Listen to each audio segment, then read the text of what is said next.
হরে কৃষ্ণ। নমস্কার। প্রথমেই আমি আপনাদের অনুরোধ করব, আপনারা আমার চ্যানেলটি সাবস্ক্রাইব করবেন। ভিডিওটি ভালো লাগলে লাইক ও শেয়ার করবেন। লাইক করলে আরও নতুন নতুন এই বিভিন্ন খবর নিয়ে ভিডিও করতে উৎসাহ পাই। আজকে যে বিশেষ জিওপলিটিক্সের বিষয়টা নিয়ে আলোচনা করতে চলেছি তা হলো ভারতের সঙ্গে আমেরিকার সম্পর্ক। ফাইনালি ডোনাল্ড ট্রাম্প, আমেরিকার প্রেসিডেন্ট, ভারতের উপর 50% ট্যারিফ যেটা ঘোষণা করেছেন সেটাতে সিলমোহর লাগিয়ে দিয়েছেন। অর্থাৎ যেটা বলে অফিসিয়াল অর্ডার, সেই অফিসিয়াল অর্ডারটা আজকে প্রকাশ করে দিয়েছেন যে আগামী 27 তারিখ থেকে এটা চালু হচ্ছে। অর্থাৎ 27 তারিখ রাত্রি 12টার পর থেকে ভারতের যে কোনো এক্সপোর্ট, যে সমস্ত মালপত্র এখান থেকে আমেরিকায় যায়, ওখানে এটা গেলে 50% তার উপর ট্যাক্স লাগবে। কেবল দুটো জিনিস ছাড় আছে, সেটা হচ্ছে ওষুধ এবং ইলেকট্রনিক্স। তাহলে এই দুটো জিনিস কেন ছাড় আছে, এই প্রশ্নটা রয়েছে। এই প্রশ্নের উত্তরটা হচ্ছে এই যে আসলে আমেরিকা বুঝতে পেরেছে, অর্থাৎ ডোনাল্ড ট্রাম্প এবং তার প্রশাসন বুঝতে পেরেছে এই দুটো জিনিস যদি আমরা ছাড় না রাখি তাহলে আমেরিকার বাজারে এই যে ইলেকট্রনিক্স গুডস, বিশেষত মোবাইলের দাম ভীষণভাবে বেড়ে যাবে। যেটা এখন $1000 আছে সেটা $2000, $3000 হয়ে যাবে। এবং যে ওষুধ, সে ওষুধ সেটা হচ্ছে যে ভয়ানক দাম বেড়ে যাবে। কারণ আমেরিকায় যে ওষুধপত্র চলে তার বেশিরভাগ ভারতের উৎপাদন সেখানে চলে। তো এইটা একটা আজকে ঘোষণা হয়েছে। এখন ডোনাল্ড ট্রাম্প কী যে ঠিক চান সেটা সারা পৃথিবীর লোক এখন ঠিক বুঝে উঠতে পারছে না। কালকে হঠাৎ বলে বসেছেন, আমি যদি মনে করি তাহলে আমি চায়নাকে একদম বরবাদ করে দিতে পারি। I can destroy China, but I will not do that if China not supplied us rare earth materials. China যে সমস্ত রেয়ার আর্থ মেটেরিয়াল সাপ্লাই করে, বিশেষত লিড, সীসা এবং লিথিয়াম এবং অন্যান্য যে বিশেষ চাহিদা যে জিনিসগুলো আছে আমেরিকাতে, সেইগুলো যদি চায়না বন্ধ করে দেয় তাহলে পরে আমি কিন্তু চায়নাকে একদম বরবাদ করে দিতে পারি। প্রয়োজনে আমি 200% ট্যারিফ চাপিয়ে দেবো। যদি এখন চায়নার উপর ট্যারিফ যেটা চাপাবেন বলেছিলেন সেটা চাপাননি, সেটা 90 দিনের জন্য পজ করে রেখেছেন।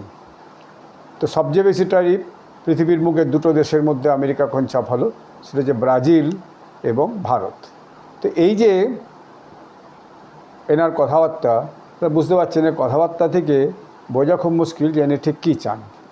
আবার অন্যদিকে দেখা যাচ্ছে তিনি 6 লক্ষ চাইনিজ ছাত্র এবং নাগরিকদের জন্য ভিসা দিয়ে দিয়েছেন আমেরিকায় যাওয়ার জন্য। এবং পরস্পর বিরোধী কাজকর্ম। তার মানে আবার ঘুরিয়ে বোধহয় চায়নাকে একটু কাছে পেতে চাইছে, বা যেহেতু ভারতের সঙ্গে চায়নার সম্পর্কটা বাড়ছে, সেই সম্পর্কটা তারা বাড়তে না পারে, যাতে সেই সম্পর্কটা কেটে যায়, তারই হয়তো একটা চেষ্টা যে আবার একটু চায়নাকে গুড বুকে নিয়ে আসো, সো দ্যাট ভারতের যে কাছাকাছি চায়না হচ্ছে সেটা যেন হতে না পারে। আরেকটা খবরে শোনা গেল যে তিনি নাকি ভেতরে ভেতরে ইউক্রেনে রেজিম চেঞ্জের চেষ্টা করেছিলেন। ইউক্রেনের প্রেসিডেন্ট জেলেনস্কিকে সরিয়ে দিয়ে তার যে বিরোধী কট্টর, সেই কট্টর জেলেনস্কি বিরোধী যে মানুষটি আছে অপোজিট দলের, ভিন্ন দলের, অপোজিশন দলের, তাকে ক্ষমতা আনতে চেয়েছিলেন। কিন্তু সেটা জানাজানি হয়ে গেছে এবং সেটা ফেল করে গেছে। এবং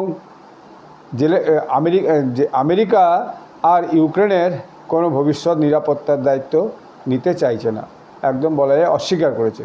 কিন্তু ইউরোপিয়ান ইউনিয়নের সমস্ত দেশ ইউক্রেনের নিরাপত্তার জন্য একদম ভয়ানকভাবে ঝাঁপিয়ে পড়েছে।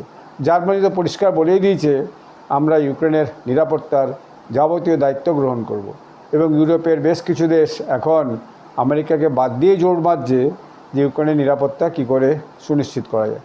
কারণ তারা দেখেছে আমেরিকাতে তারা যে গেছিলো জেলেনস্কির সঙ্গে মিটিং করতে, তাদের সঙ্গে কী ধরনের ব্যবহার করেছে, তাদেরকে কীভাবে অপমানিত করে এক জায়গায় বসিয়ে রাখা হয়েছে। জেলেনস্কির সঙ্গে মিটিং করছে ডোনাল্ড ট্রাম্প, তারপর তাদের যখন ডাকলো তখন যেন একটা সে কোম্পানির সিইও তার চেয়ারে বসে আছে আর তার অফিসের বাকি লোকজনগুলো তার সামনে বসে আছে। ডোনাল্ড ট্রাম্প এইভাবে তাদের সঙ্গে ট্রিট করছে। এমনকি তাদের পেছনেও বসিয়ে রেখেছে যে ভাইস প্রেসিডেন্ট জেডি ভেন্সকে এবং মার্কো রুবিওকে এবং অন্যান্য সে দেশেরই নেতাদিকে। এখন ডোনাল্ড ট্রাম্প একটা সুবিধা হয়েছে, তার যে বয়সের ধার এবং ভার, এবং একবার যেহেতু প্রথমবারে তিনি ছিলেন, প্রেসিডেন্ট ছিলেন, এর আগে 4 বছর আগে 4 বছরের জন্য, এখন তার এই যে সঙ্গী সাথী যারা আছে তারা তার থেকে বয়স অনেক জুনিয়র, অভিজ্ঞতায় অনেক জুনিয়র, ফলে তারা সবাই এখন তাকে এক ধরনের ইয়েস স্যার করতে ব্যস্ত। এবং জেডি ভেন্স হয়তো এখন আস্তে আস্তে বুঝতে পারছে যে ভবিষ্যতে তার যে ডোনাল্ড ট্রাম্প যাকে বলে পেরেক পুঁতে দিয়ে চলে যাচ্ছেন। তো এইরকম একটা অবস্থা, কিন্তু মুখে কিছু বলতে পারছেন না। ডোনাল্ড ট্রাম্প যা করছেন, যা বলছেন, সেটাকেই ইয়েস স্যার করে সমর্থন করছেন। বাকি সবাই বেশিরভাগ লোকই তার মন্ত্রিসভা এবং যে হোয়াইট হাউসে, ওভাল অফিসে বেশিরভাগ লোকই দেখা যাচ্ছে তাবাদার টাইপের লোক। তো এর মধ্যে দেখা গেল কি যে ইউক্রেনের প্রেসিডেন্ট জেলেনস্কি বুঝতে পেরেছেন যে আরে এ তো মুশকিল ব্যাপার হলো, তাহলে পরে তো আমাকে আমেরিকার কাছ থেকে সাহায্য তেমন কিছু পাওয়া যাবে বলে মনে হচ্ছে না। এই যুদ্ধ থামাতে যে পারে সে একমাত্র নরেন্দ্র মোদীজিই পারেন। তাই জেলেনস্কি নিজের থেকে ফোন করে নরেন্দ্র মোদীজিকে বলেছেন যে আমি ভারতে আসব, আপনার সঙ্গে আমি বিষয়টাকে নিয়ে আলোচনা করব। এইটা হচ্ছে যে মূল একটা নতুন তথ্য এবং নতুন একটা আগ্রহ ইউক্রেনের পক্ষ থেকে উঠে এসেছে। যদিও নরেন্দ্র মোদীজি তাকে এখনও সেইভাবে তারিখ এবং সময় দেননি, তা আগামী দিনে সেটা দিতে পারেন। এবং নয়াদিল্লিতেই দেখা গেল এসে জেলেনস্কি এসে নরেন্দ্র মোদীর সঙ্গে মিটিং করে গেলেন, কারণ জেলেনস্কি বুঝেছেন যে রাশিয়ার প্রেসিডেন্ট ভ্লাদিমির পুতিনের সঙ্গে যেভাবে ভারতের সম্পর্ক এবং নরেন্দ্র মোদীর সম্পর্ক, তিনিই হয়তো এই সমস্যাটা মেটাতে পারেন। এখন এই যে প্রেসিডেন্ট ট্রাম্পের এই যে ট্যারিফ নীতি, এই ট্যারিফ নীতির বিরুদ্ধে ভারত কী পদক্ষেপ গ্রহণ করছে। প্রথম হচ্ছে দেখা যাচ্ছে যে ভারতের ছাত্রদের ভিসা দিতে খুবই টালবানা করছে আমেরিকা। তো ভারতীয় ছাত্রদেরকে ভারতেরই বিভিন্ন বিশ্ববিদ্যালয়ে ভর্তির একটা সুযোগ কীভাবে তৈরি করা যায় সেই ব্যাপারে খোঁজখবর চলছে, বা নতুন কী করা যেতে পারে সেটাকে নিয়েও একটা উদ্যোগ শুরু হয়েছে। দ্বিতীয়ত হচ্ছে ভারত এখন আমেরিকার সঙ্গে সমস্ত পোস্টাল কমিউনিকেশন বন্ধ করে দিয়েছে, অর্থাৎ এখান থেকে আমেরিকাতে কোনো পোস্টাল আর যাবে না।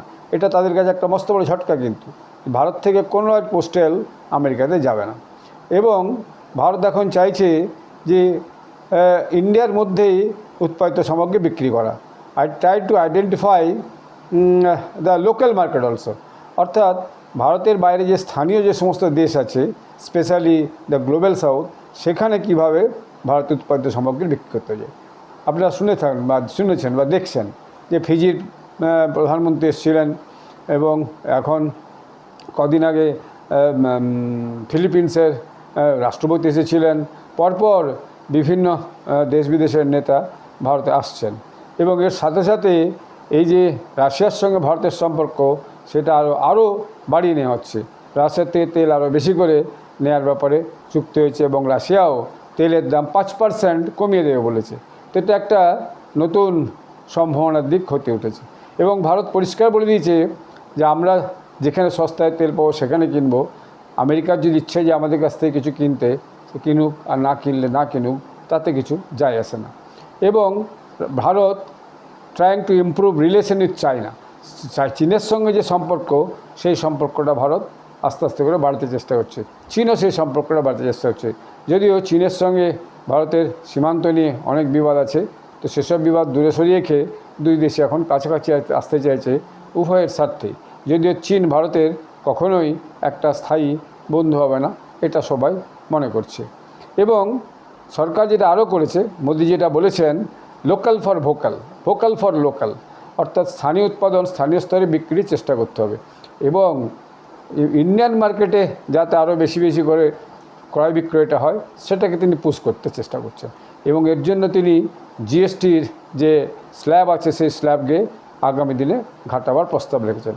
সম্ভবত 6% আর 18% এই দুটো স্ল্যাবই থাকবে, তার বাইরে আর কোনো স্ল্যাব থাকবে না। অর্থাৎ 12% একটা যেটা সেটা নেমে 6%-এ আসবে, আর 18% যেটা আছে 18%-এ থাকবে, তার উপরে আর কোনো জিএসটি থাকবে না। এর ফলে কী হবে, মার্কেটে একটা ভারতের উৎপাদনের ডিমান্ড বাড়বে। তো এইভাবে যে চেষ্টাগুলো ভারত সরকার করছে। এবং ইনকাম ট্যাক্স অ্যাক্টে ব্যাপক পরিবর্তন এসেছে। এই গত যে পার্লামেন্টের সেশন চলে গেল, সেখানে নতুন ইনকাম ট্যাক্স আইনকে টেবিল করা হয়েছে এবং সেটা পাস করা হয়েছে। এর বাইরে একটা নতুন খবর আজকে বেরিয়েছে, যেটা ভারতের সূত্র থেকে নয় যদিও, যে খবরটা বেরিয়েছে জার্মানির একজন সাংবাদিক হঠাৎ প্রকাশ করেছেন, যেটা নিয়ে আজকে ইন্ডিয়ান মিডিয়াতে খুব আলোচনা করছে। সেটা হচ্ছে যে ডোনাল্ড ট্রাম্প নাকি মোদিজিকে 4 বার ফোন করেছিলেন, কিন্তু মোদিজি avoid to call to hold that phones. তিনি সেই সমস্ত ফোনকে রিফিউজ করেছেন ধরতে, তিনি সেই সমস্ত ফোন ধরেননি। এখন এই নিয়ে মিডিয়াতে খুব লেখালেখি হচ্ছে এবং ভারতে এটা প্রকাশ হয়নি, প্রথমে জার্মানিতে প্রকাশ হয়েছে। শোনা যাচ্ছে জার্মানির ফ্রাঙ্কফুর্টে একজন সাংবাদিক নাকি এটা প্রকাশ করেছে। তারপর ভারতের মিডিয়া এটাকে নিয়ে আলোচনা শুরু করে আজকে সারা সন্ধ্যায় বিভিন্ন মিডিয়াতে, ইন্ডিয়ান, হিন্দি এবং ইংলিশ মিডিয়াতে এটা কিন্তু আলোচনা চলছে।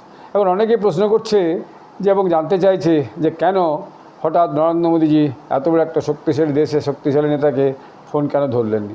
তা আমি শুনছিলাম বিভিন্ন ডিবেট এবং বিভিন্ন ইউটিউবের আলোচনাও চলছে বিভিন্ন সাংবাদিকদের সঙ্গে। সেখানে যে বিষয়টা শুনছিলাম, সেখানে যেটা পরিষ্কার হলো সেইটা হচ্ছে যে আগামী দিনে এমন হতে পারে ডোনাল্ড ট্রাম্পের সঙ্গে মিট করা মানে তিনি হয়তো দেখা গেল যে মিটিংয়ের পর অর্থাৎ ফোন কলের পর একটা কিছু না কিছু বলে দিলেন, কারণ তার কথাবার্তার সঙ্গে কোনো আগামী দিনে ভরসা করা খুব মুশকিল। কদিন আগে বলেছিলেন 5টা জেট হচ্ছে যে ভূপতিত হয়েছে, আজকে হঠাৎ বলেছে আমার 7টা জেট ভূপতিত হয়েছে।